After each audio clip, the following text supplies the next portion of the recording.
এমন একটা ঘটনা ঘটেছিল, আমার জায়গায় যদি অন্য কোনো মেয়ে হতো বিয়েটাই করতো না। মানুষকে আমি হাত করেছিলাম বিয়ে করার জন্য। মাথার উপর পুরো একটা অভিশাপের বোঝা, একের পর এক অভিশাপের বোঝা পড়তে থাকে। মানুষ এত চালাক, আমাকে কিভাবে ব্যবহার করে তোমরা নিজেরাও বুঝতে পারবে না। এই জায়গায় দাঁড়িয়ে আমার চোখে জল এমনিই চলে আসছে।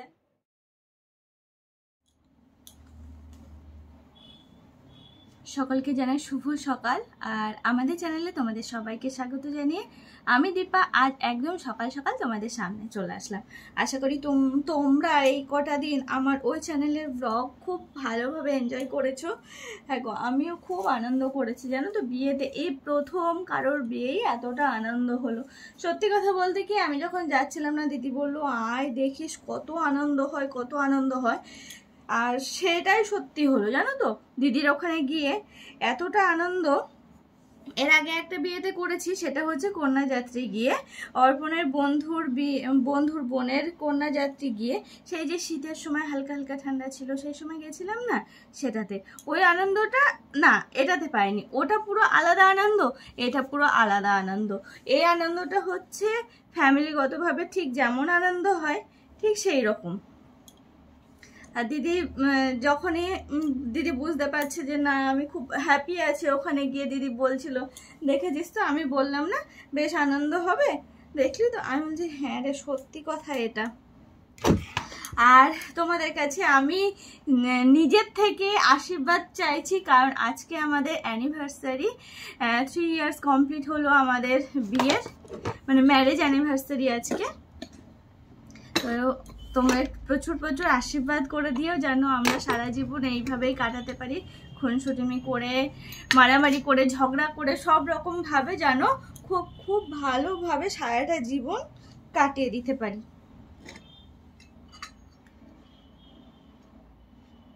সকাল সকাল ভাবলাম একটু ফ্রেশ হয়ে তোমাদের সামনে আসি। দেখো আজকের একটা স্পেশাল দিনে যদি তোমাদের সামনেই না আসলাম তাহলে আর কেমন বন্ধুত্ব হলো বলো, বা কেমন ভালোবাসা হলো। আর তোমরাও তো আমার একটা সাইড, একটা ভালোবাসার সাইড বলো।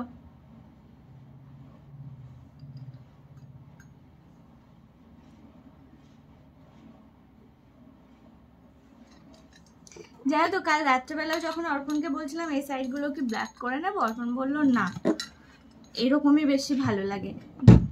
আর সে বলছিলাম না, মানে অর্পণের একটা শখ ছিল, তো সেটা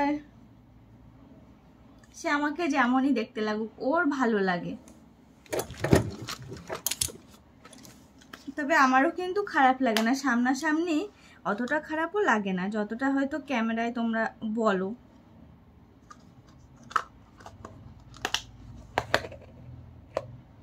সকালবেলা ঘুম থেকে উঠে তো আরো অর্পণ তো আরতে চলে গেছে, আর আমি আজকে সেরকম কোনো কিছু করিনি। ঘরটা মুছলাম, ঘরটা ঝাড় দিলাম, বারান্দা টারান্দাগুলো ঝাড় দিলাম, শুধুমাত্র এইটুকুই কাজ ছিল। আর সেরকম কাজ আজকে আমি করিনি, কাজ রয়েছে তো সেগুলো ভাবছি আজকে না। আজকের দিনটা পুরো স্পেশাল একটা দিন, তো স্পেশালভাবেই কাটানোর চেষ্টা করব, সে বাড়িতেই থাকি আর যেখানেই যাই না কেন। একটু সাজুগুজু করে নেই বলা। আর দেখবে তোমরা একটু যদি সাজুগুজু করা যায় না, মনটা যে কি ভালো থাকে সারাটা দিন।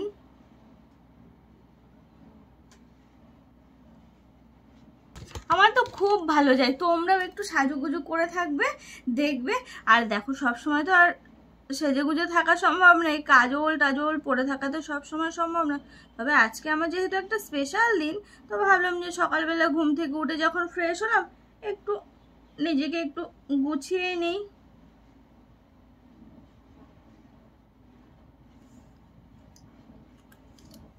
নেল পলিশটা তোলার দরকার, রিমুভ করার দরকার, সেটা পরে করবো। এই দেখো অর্পণের বিয়েতে দেওয়া আংটিটা আজকে আমি সকাল সকাল পরে নিয়েছি। এটা না আবার সবসময় পরা যায় না, কেন জানো? এগুলো এত ধার ধার না, পুরো এরকম যদি কোনো কিছুতে লাগে না পুরো ছুঁড়ে যায় জানো। তো সেই জন্য খুব কম কম ব্যবহার করি। আর এটা তো সবসময় ব্যবহার করারও মানে আংটি নয়।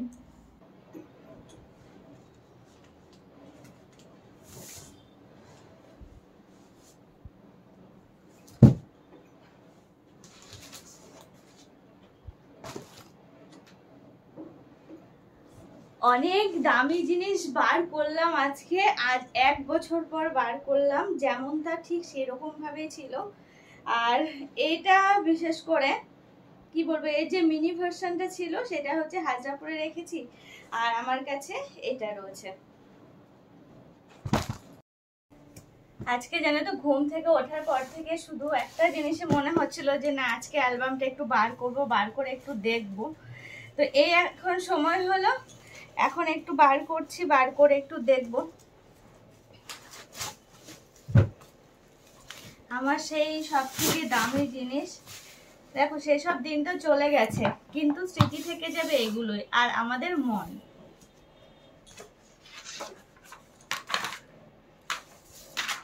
তোমরা তো অনেকেই মানে সবাই জানো, সবাই দেখেছো আমার ওই চ্যানেলে যারা প্রতিনিয়ত দর্শক, তো তারা তো দেখেছোই। এই দেখো ফ্রন্ট পেজ ছিল এটা,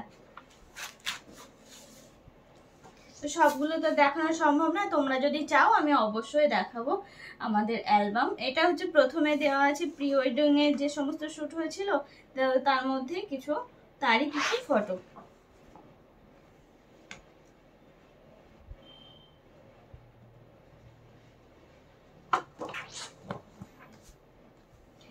জানো তো এখন শুধু মনে হয় না, তখন না একদম মেকআপই বুঝতাম না যে মেকআপ কেমন করলে ভালো হবে না হবে। এখন যেমন নিজের মেকআপ নিজে করি, কোনো মেকআপ আর্টিস্ট দিয়ে মেকআপ করলে নিজেকে যেন কেমন একটু লাগে, তখন সেই ব্যাপারটা মনে হতো না, কারণ আগে তো কখনো করাই হয়নি।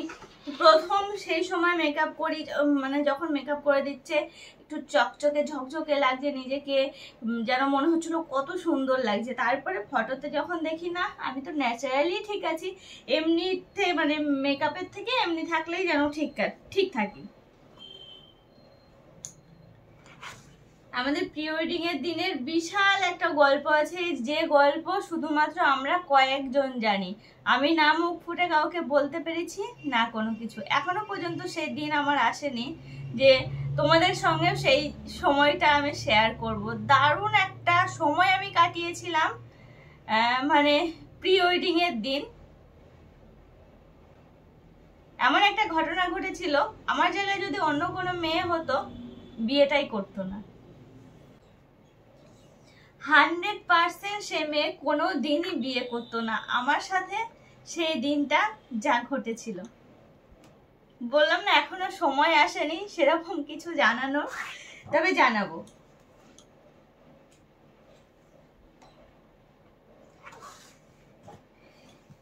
অ্যালবামটা না বারও করতে ইচ্ছা করে না জানো। এই অ্যালবামটা একমাত্র আমরা কয়েকজন দেখেছি, কারো কোনো ইন্টারেস্টই নেই আমাদের বিয়ের অ্যালবাম দেখার। আমি, অর্পণ আর আমার ওই বাড়ির থেকে যারা এসেছে তারা।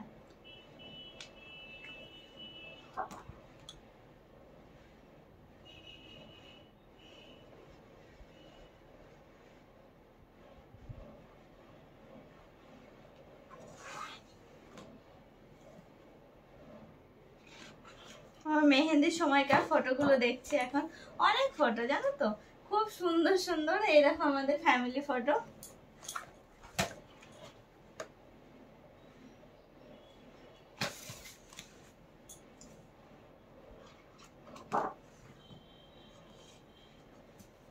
এই সময়কার ফটোটা বেস্ট ছিল।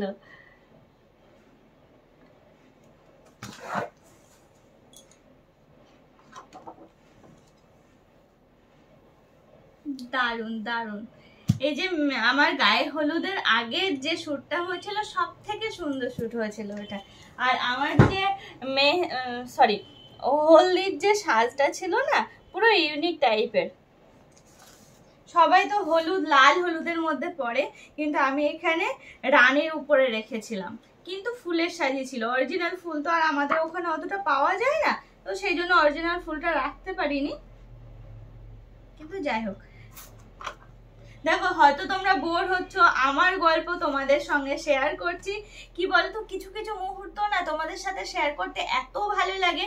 জানি দেখো কথা বলার সেরকম কেউ না পেলে, কাউকে না পেলে তোমাদের সাথে যেন কথা বলতে সব থেকে বেশি ভালো লাগে। আর এখন তো অর্পণটাও নেই, সেই ভোরবেলা উঠে চলে গেছে আড়তে। তো যাই হোক, আমাদের দিনগুলো এরকম ভাবেই কাটছে। সব থেকে হলদি লুকের যে সাজটা ছিল গায়ে হলুদের, সেটা সব থেকে বেস্ট ছিল। আর ওই টাইমের ফটো অনেক অনেক ছিল। আর এই সমস্ত ফটোগুলো না আমার দেখলে এখন কান্না লাগে। সেই সময়টা কেন জানি না বুঝিনি বা বোঝার চেষ্টা করিনি, কষ্ট হবে বলে।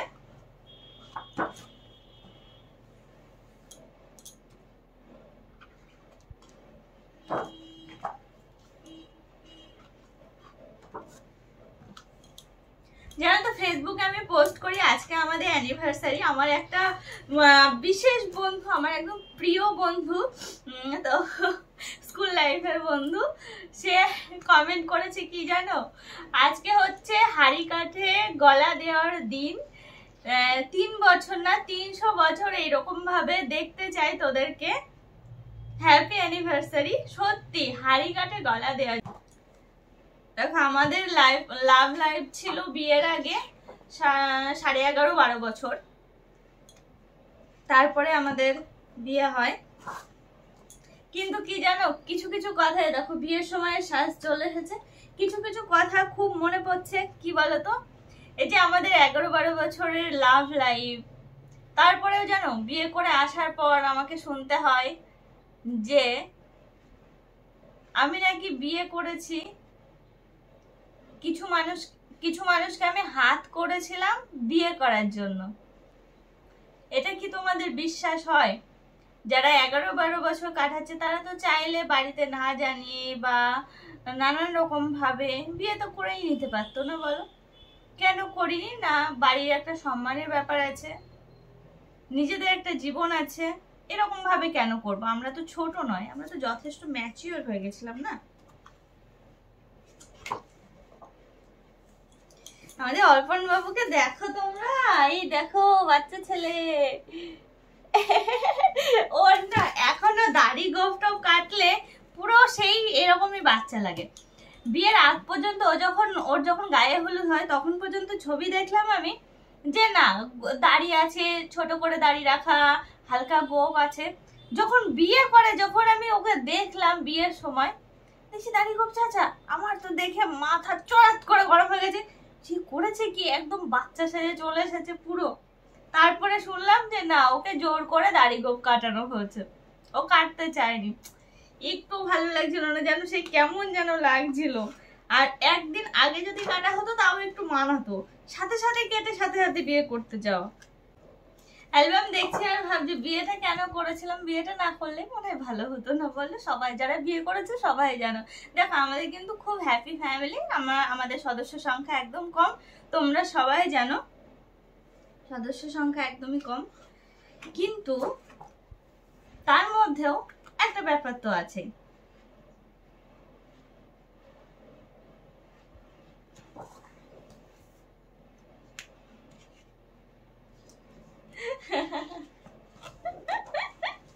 এই দেখো একটা ব্যাপার, দেখো এই সিঁদুর পরানো একটা গল্প করি। হ্যাঁ চলো, সিঁদুর যখন পরে ব্রাহ্মণ মশাই তো বলে যে এরকম এরকম ভাবে সিঁদুর পরাও, মানে ওই যে উল্টো দিক দিয়ে কিভাবে কি পরায়। আর বলে হ্যাঁ হ্যাঁ আমি পারবো, ও কোনো ব্যাপার না, ও কোনো। আর বৌদিও যে ধরে দিচ্ছিল, বৌদি বলে না না আমি পারবো বৌদি। তারপরে জানো ও কোথা থেকে সিঁদুর পরায়, আমার এইখানে আংটিটা এখানে রাখে, এখান থেকে সিঁদুর পরায়। আমি যে ভগবান, আমার কপাল বড়, ঠিক আছে তা বলি এত বড়। আমি তো পরে বললাম ওটা, তারপরে 3 বার পরাতে হয়, তারপরে ঠিক হয়ে গেছিল।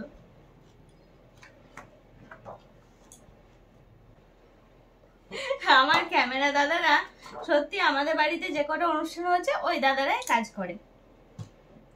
রিসেপশনে একটা গল্প বলি। রিসেপশনে যখন দাদারা আমাকে দেখে, প্রথম ফার্স্টে যখন দেখে, দাদারা মনে মনে ভাবলো, তখন তো বলেনি, পরে গল্পটা করে, এই কি সাজিয়েছে দীপাকে, কেমন লাগছে, মানে বোন বোন করে ডাকে আমাকে, এ কি সাজিয়েছে। তখন মেকআপ পুরো কমপ্লিট, কিছু তো বলতেও পারছে না, যাই হোক ছবিতে তো খারাপ লাগে না, মুখটা বন্ধ করেছিল। পরে দাদা গল্প করছে সবার সাথে, তারপরে যখন আমার ওই বাড়ি থেকে সবাই আসে তখন বলে ই বাবা কি সাজিয়েছে, কেমন লাগছে, পুরো মানে এত চড়া মেকআপ করেছে, এত চড়া মেকআপ। আর আমার চড়া মেকআপ একদমই যায় না জানো তো, তো সেই জন্য যারা সাজিয়েছে তাদের কাছে ঠিক আছে, কিন্তু আমার মুখে আমার ফেসে একদম চড়া মেকআপ যায় না। সেই জন্য আমি দাঁড়াও দেখাচ্ছি দাদারা কি করেছে। জানি ব্ল্যাক হোয়াইট ফটো রাখে বিয়ের ইয়েতে, কিন্তু আমার এই দেখো ফটো, দাদারা সেই সময় ফটোই বেশি তোলেনি জানো রিসেপশনে, ধরো চুপচাপ বসে কি ব্যাপার হলো এদিক সেদিক বসে আছে, চিন্তায় সবাই একটা আশা নিয়ে আছে না দীপার রিসেপশন মানে খুব ভালো একটা ইয়ে হবে, কিন্তু দেখো ফটোতে তো খারাপ আসেনি, আর ক্যামেরা দাদাদের তো মানে ওদের তো একটা ব্যাপার থাকবেই না বলো, বেশিরভাগ ফটো সাদা কালো, বেশিরভাগ ফটো সাদা কালো। আমার ওই বাড়ির থেকেও যখন আসে আমাকে যখন দেখে, আমাকে তো কেউ বলছে না, সবাই কানে কানে কানে কানে বলছে, তারপরে বললো এই যা মেকআপ হচ্ছে দীপা, পুরো এত চড়া মেকআপ হচ্ছে, আমাকে যে কেমন লাগছিল তখন ওরা জানে। যাই হোক এই দেখো অর্পণের রিসেপশনের লুক ছিল এরকম, তারপরে কি হচ্ছে জানো, এটা এত ঢললা আমার তো একটু দেখে পছন্দ হয়নি, তারপরে আমি ওকে খুলিয়ে কি পরাই দেখাচ্ছি, যখন কন্যাযাত্রী আসে তার আগে আমি ওকে এটা পরালাম, যে তুমি এটাই পরো, প্রি ওয়েডিং এ এটা পরা ছিল, এত ঢোলা ছিল ভালোই লাগছিল না, একদম ফিটিং ছিল না। আমি যে করেছো কি বিয়ের সময় এরকম এত পাগলামো কাজকর্ম করে বেড়ায়।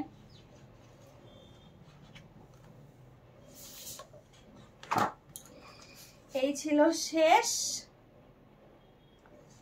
আর দেখো না কাজলটা পরানো এখন দেখে বুঝি, তখন তো আমি কিচ্ছু বুঝিনি। এই দেখো কাজল পরানোর স্টাইলটা দেখেছো, কাজল।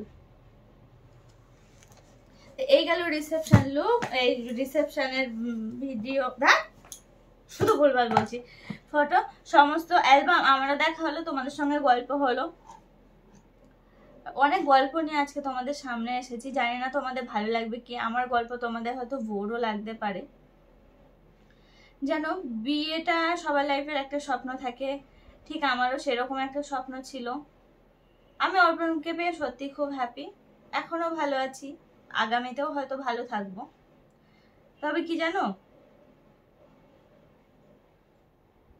কিছু ঘটনা তোমাদের সঙ্গে শেয়ার করি যেগুলো আমার মনে খুব খটকা লাগে, আর আমাদের যেহেতু লাভ ম্যারেজ, তো সেহেতু দেখো অনেক কথা, সবাই কিন্তু কি মা বৌদি বা বাপের বাড়ির সবার সঙ্গে শেয়ার করে শ্বশুর বাড়ির সমস্ত গল্প, কিন্তু সেটা না আমার পক্ষে সেটা ছিল না, আমি গল্প করতে পারতাম না। এখন একটু গল্প করি মায়ের সাথে বৌদির সাথে, কিন্তু সেই সময় আমি কোনো গল্প করতে পারতাম না, যা ঘটনা ঘটতো যা হতো না হতো সব কিছু মনের মধ্যে আটকে রেখে দিতাম, সব কিছু ভালো মন্দ সমস্তটা মন খুলে কিছু বলতেই পারতাম না তাদেরকে, কারণ জানি তো আমি তো মানে কি বলে প্রেম করে বিয়ে করেছি না, এই একটা কথাই আছে। যাই হোক এখন সব চেষ্টা করি বলার। আর বিয়ের 1.5 থেকে 2 মাসের মধ্যে জানো তো অর্পণ ছেলেটা এমনই, তোমাদের সঙ্গে কিছু কথা আমি শেয়ার করছি, সোজা সাপটা ছেলে, কেউ কিছু বললে মুখের উপর কথা বলে দেয়, আমিও যদি কিছু বলি আমার মুখের উপর কথা বলতে সে ছাড়ে না, যে আমি বউ মুখ বন্ধ করে থাকবে সেরকম না, যেটা বলার সেটাও মুখের উপরে বলে দেয়। সেরকমই কিছু কথা হয়তো কাউকে বলে আমাদের গুরুজন, সাথে সাথে তার রিপ্লাই কি আসে জানো, যে তোরা কোনোদিন ভালো থাকবি না। অর্পণ কথাটা আমাকে বলতে চায়নি, কিন্তু কানে আসে আমার, যে এই কথাটা হয়েছে। ঠিক সেই মুহূর্ত থেকে আমার ওই কথা নিয়ে আমার কোনো যায় আসে না, কোনো ব্যাপার না, কিন্তু সেই মুহূর্ত থেকে বিয়ের 1.5 থেকে 2 মাসের মাথায় মনে হয় এরকম একটা কথা শুনি, আমার দিন না ভালো যায় না। আমি অর্পণ ঠিক আছি, কিন্তু আর সমস্ত দিক থেকে আমার সময়টা এতটা খারাপ যাচ্ছে, আর এটুকুও জানি যে তার কথা নাকি অক্ষরে অক্ষরে পালন হয়, সে নিজের মুখেই বলে। আমার মাথায় এখনো সেই জিনিসটা আমি ভুলতে পারি না। এত কষ্ট হয় অ্যালবাম দেখতে দেখতে, আমার এত মনে হয় যে আমি এই যে অভিশাপ, এই ব্যাপারটা আমার হাজারপুরে, আমি দেখো একটা মানে হাসি খুশি একটা মেয়ে, সারা জীবন ছিলাম, এখনো আছি, কিন্তু মনের মধ্যে যে কষ্টটা সে তো কাউকে শেয়ার করা যায় না, না বলো? কোনো সময় হয়তো মুখ দিয়ে বেরিয়ে যায়, কিভাবে শেয়ার করবো বুঝতে পারি না, অন্যরকম ভাবে শেয়ার করি, তোমরা আবার সেটাকে অন্যরকম ভাবে ভাবো। তোমরা যেহেতু ওপির থেকে আমার সমস্তটা দেখতে পাচ্ছ না, আমার সিচুয়েশনটা বোঝো না বা বুঝতে পারো না, ওই 5-7 মিনিট 10 মিনিটের ভিডিও থেকে কতটাই বা বুঝবে বলো? যেটুকু বোঝানো হয় মানুষকে সেটুকুনি বোঝায়, কিন্তু আর সমস্ত কিছু তো বোঝাটা সম্ভব নয়। সেই মুহূর্ত থেকে এটা সত্যি ঘটনা না কি আমি এখনো বিশ্বাস করে উঠতে পারি। দেখো আমি ওই সমস্ত কিছু বিশ্বাস করি না, করতে চাইও না, কিন্তু আমার সাথে সাথে সাথে সেই ব্যাপারটা ঘটে গেল।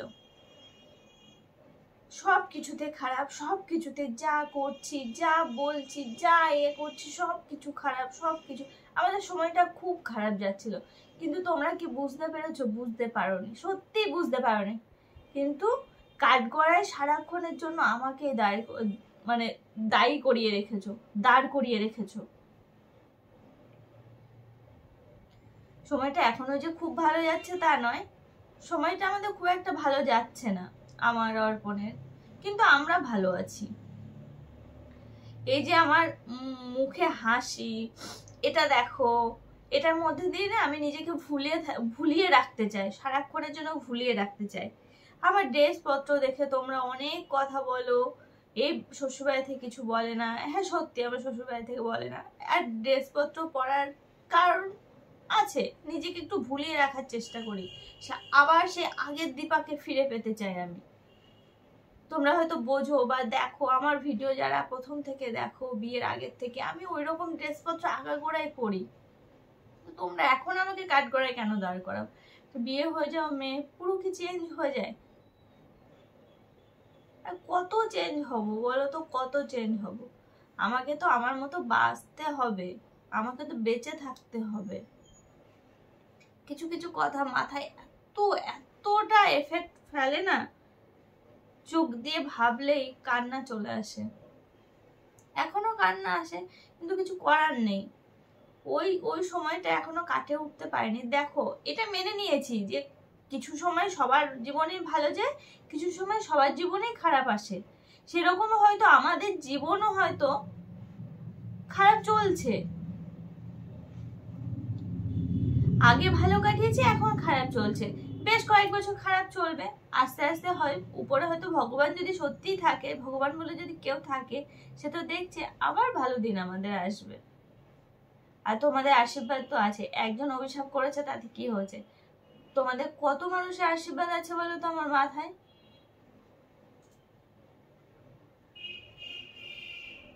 একদিন না একদিন আমিও সেই আগের দীপা হয়ে উঠতে পারবো। মুখে হাসি ভিতরে কষ্ট, এটা আমি কখনোই চাই না। তবে হ্যাঁ, আমার হাসি যেটা থাকে সেটা রিয়েল থাকে। আমি ভুলে থাকার চেষ্টা করি, সমস্ত কিছু, সমস্ত সিচুয়েশন আমি ভুলে থাকার চেষ্টা করি। দেখো আমি যেটা দোষ করিনি সেটাও আমার ঘাড়ে চাপলো তোমাদের মাধ্যমে। আমি অনেক খারাপ হলাম। আর জানো তো মানুষ এত চালাক, আমি তাদের সাথে পেরে উঠি না, সত্যি কথা। আমার ওই বাড়ির মানুষজন অনেক সরল সাদা, সেটা তোমরা বুঝবে না, কিন্তু আমি বুঝি। আমি অর্পণকে প্রথম থেকে বলতাম, আজ আমি মাছ দিয়ে এসেছি, আমি এখানকার মানুষের মতো হয়ে যাব, অত সরল সাদা হয়তো থাকবো না, আস্তে আস্তে ঠিক হয়ে যাব। তোমরা হয়তো ভাবো আমি চালাক, আমি অহংকারী, হয়তো ভাবো কি, এখনো তোমরা সেটাই বলো, কিন্তু কি জানো, ওই যে বললাম নিজেকে ভুলে থাকার চেষ্টা করি, কোথায় কি বলতে হয় হয়তো নিজেই বুঝতে পারি না। নিজে মনকে হালকা করার জন্য হয়তো কখনো কখনো কিছু কথা তোমাদের সঙ্গে বলেও ফেলি, যে না তোমরা হয়তো বুঝবে, কিন্তু আমাকে বুঝতে চাও না। আর যদি আমি তোমাদের ঘরে মেয়ে হতাম, আমাকে নিশ্চয় তোমরা বুঝতে। আর আজকে এই জায়গায় দাঁড়িয়ে আমার চোখে জল এমনিই চলে আসছে। প্রতিটা মুহূর্ত বিয়ের পর থেকে জানি না কি হচ্ছে, আমার সাথে সারাক্ষণ খারাপ হয় সারাক্ষণ সব কিছুতে। দেখো সোশ্যাল মিডিয়ায় তোমরা আমাকে নিয়ে অনেক সমালোচনা করেছো, অনেক কিছু করেছো, আমি কিন্তু সেরকম কোনো কিছু বলিনি। মুখ আমি খুললে কিন্তু খুলতে পারতাম, কিন্তু খুলিনি। জানো তো মাঝে মাঝে যখন মুখ খুলি সেটা নিয়ে আরো অনেক কিছু হয়ে যায়, আমি অনেক কিছু, কিন্তু সমস্ত দায় ভার আমার ঘাড়ে এসে চেপেছে সব কিছুতে। জানো মানুষ এত চালাক, এত চালাক, আমি পেরে উঠি না কেন বলছি।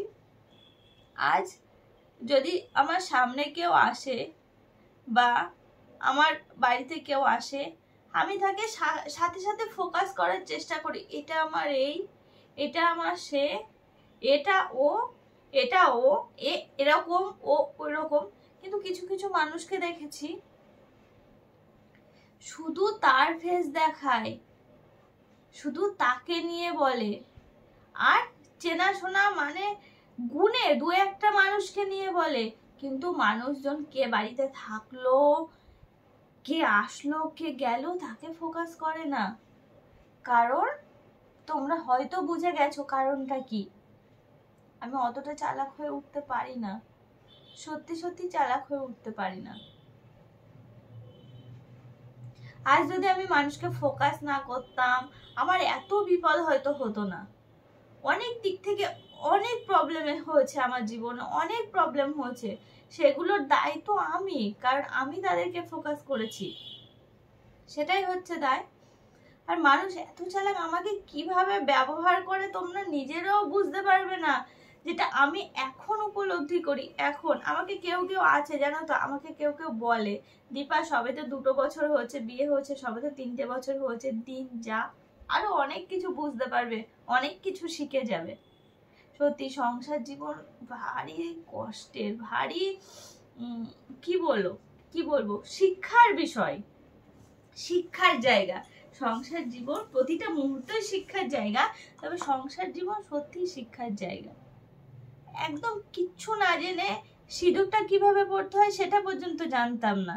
হয়তো আমার বয়স হয়েছে অনেক, তোমরা হয়তো মানো, বলো, বা আমিও মানি আমার বয়স হয়েছে, কিন্তু সত্যি কথা সিঁদুরটা কিভাবে পড়তে হয় সেটা জানতাম না। সেটা কিন্তু তোমাদের থেকেই শিখেছি আমি, যে চুলটা বেঁধে তারপরে সিঁদুরটা পড়তে হয়। কারণ আমি না জীবনটাকে খুব সহজভাবে নিয়েছিলাম, যে আমি ওই বাড়িতেও ঠিক যেরকম ভাবে কাটাচ্ছি সব জায়গায় এরকম ভাবেই কাটাতে পারবো, জীবনটা এইভাবেই আমার চলে যাবে। কিন্তু না, পুরো পরিবর্তন, পুরো চেঞ্জ। সামনের দিনগুলো আরো আসবে, আর আমি এখানে যাই সেখানে যাই, আমি নিজেকে ভুলিয়ে রাখার চেষ্টা করি, নিজেকে ভালো রাখার চেষ্টা করি। তোমরা তোমাদের দেখো, আমি যাদের মেয়ে বয়সী, তোমরা কি চাইবে না তোমাদের মেয়ে একটু ভালো থাকুক, একটু সুখে থাকুক? চাইবে না বলো? ঠিক সেই রকমই। আর তোমাদের যাদের আমি সমবয়সে আছি, দেখো আমাকে কমেন্ট করে বেশিরভাগ খারাপ, বা আমার ক্ষেত্রে খারাপ, বা আমাকে খারাপ বলো, বা আমাকে খারাপ ভাবো, সমস্ত কিন্তু মেয়েরাই, ছেলেরা কিন্তু খুব কম দেখি না ছেলেরা। কিন্তু তোমরা একজন মেয়ে হয়ে আর একজনের মেয়ের ভালো চাইবে না, এটা কেমন সমাজ বলো তো? আমি সংসার করি কি করি না তোমরা তো দেখো। আজ 2 দিন ঘুরতে গেছি, তাতেও নানান রকম কথা উঠেছে। এত সংসারের কাজ তো করি, দেখো তো করি না তা তো নয়। দেখো নিজের পেটটা তো চালাতে হবে, সে বিয়ে করি আর যাই করি না কেন। তোমরা হয়তো ভাবো দোতলা বাড়ি, এইরকম ঘর, এইরকম বর, এইরকম সংসার, কিন্তু সবার একটা পার্সোনাল লাইফ থাকে। সবাই চায় নিজে একটু ইনকাম করতে, নিজে পায়ে দাঁড়াতে, সবাই চায়। সেই জায়গাটা যদি আমি তৈরি করার চেষ্টা করি, সেই জায়গাটা যদি আমি চাই, সেটা কি ভুল বলো তো? আজ আমার অ্যানিভার্সারির দিন এসে আমি আমার আজকে আমার হাসির দিন, আনন্দের দিন, কিন্তু আমার সেই ব্যাপারটা তোমাদের সঙ্গে শেয়ারই করতে পারলাম না। যে আমাদের খারাপ দিন চলছে, অনেক দিন থেকে চলছে, কিন্তু তোমরা সেটা জানোই না, বোঝার চেষ্টাই করো না। একজন গুরুজন সে যদি আমাকে অর্পণকে বলে যে তোরা ভালো থাকবি না, তোরা কোনোদিন ভালো থাকবি না, তার সাথে সাথে যদি সেই কথাটা বলার সাথে সাথে যদি সেরকম কিছু ফলতে থাকে, সেটাকে বিশ্বাস করব না অবিশ্বাস করব এটা বুঝে উঠতে পারি না।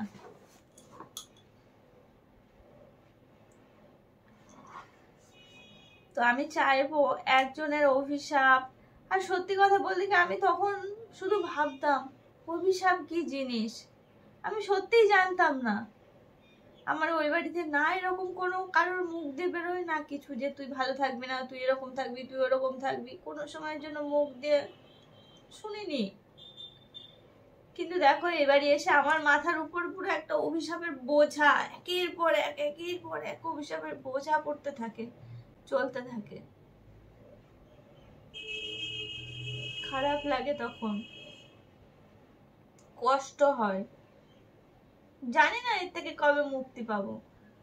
তবে ওই যে বেশ কটা বছর তো চলবেই, সময় আসবে ভালো থাকার, আবার হয়তো ভালো থাকবো। আর তোমাদের আশীর্বাদ তো আছে, কি তোমরা আশীর্বাদ করবে তো? তোমরা আমার যারা গুরুজন আছো, মানুষ হয়তো দু একজন আমাকে অভিশাপ দিচ্ছে, ঠিক আছে, তার সাথে সাথে তোমাদের ভালোবাসা, তোমাদের আশীর্বাদ, আমি আবার আগের জায়গায় ফিরে আসতে পারবো তো? সে আগের দিবা হয়ে উঠতে পারবো তো? একমাত্র তোমরাই রাস্তা। অনেক গল্প করলাম, অনেক কিছু তোমাদের সাথে শেয়ার করলাম, অনেকটা হালকা লাগছে, অনেক কথা বলার আছে। জীবনটা খুব কঠিন, জানো তো, খুব কঠিন। প্রতি মুহূর্তে তোমাকে কপি করার জন্য কেউ না কেউ আছে, কেউ না কেউ থাকবে, তোমাকে খারাপ রাখার জন্য চেষ্টা করবে সবাই। তোমাকে কি, আমি আমার কথা বলছি, কিন্তু ওই যে আমার হাসি মুখটা, আমি একটু হেসে খেলে নিজেকে অন্য কিছু ভুলে থাকতে চাই, হাসির মধ্যে যেন হাসিটাই শুধু থাকে, অন্য সমস্ত কিছু ভুলে যেন ভালো থাকতে চাই। তার জন্য আমার এত কিছু। তোমরা আমাকে একটু ভালো থাকতে দাও, একটু আশীর্বাদ করো, যাতে সামনের দিনগুলো আমি অর্পণ ঠিক যেভাবে কাটাচ্ছি এরকম ভাবে যেন কাটাতে পারি সারাটা জীবন। আমি অর্পণ সত্যি খুব হ্যাপি আছি, আমরা দুজন দুজনকে ভালো মতো বুঝি।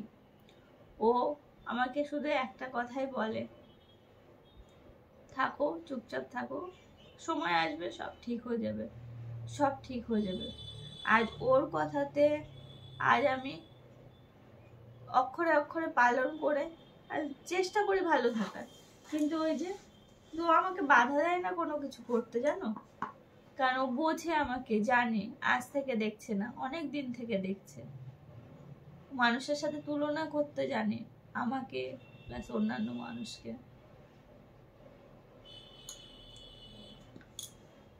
তো আমি চাইবো যে যেরকম ভাবে আমি আর অর্পণ সারা জীবন যেন এইরকম ভাবে কাটাতে পারি, যেরকম ভাবে কাটাচ্ছি আর কি। ও যেন আমাকে বোঝে, আমি যেন ওকে বুঝি, সারাটা জীবন আশীর্বাদ করো। অনেক কথা বলার আছে তোমাদেরকে, অনেক কথা, আমাকে তোমরা অনেক গড়ায় তুলেছো, যেগুলো আমি তোমাদের সঙ্গে কোনোদিনই শেয়ার করতে পারিনি, আর হয়তো পারবো কিনা জানিও না।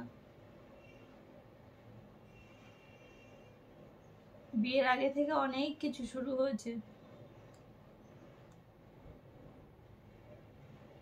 জানো। বিয়ের আগে আমি দাদার সাথে একটা কথাই বলতাম, দাদা বা ওই বাড়ির সাথে, যে বিয়ের পরে যে বাড়িতে যাচ্ছি সেই বাড়ি মন যুগে চলতে হবে, শাড়ি পরতে হবে, এরকম ভাবে চলতে হবে, ওইরকম ভাবে চলতে হবে।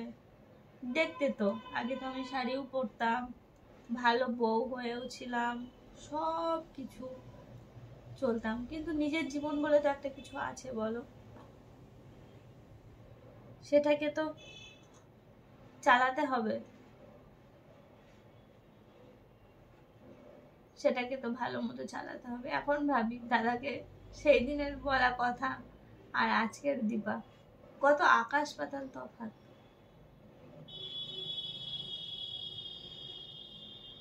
চলো, আর হচ্ছে না, রাখলাম, হ্যাঁ, পারলে আবার সবার তোমাদের সামনে আবারও আসবো পরে।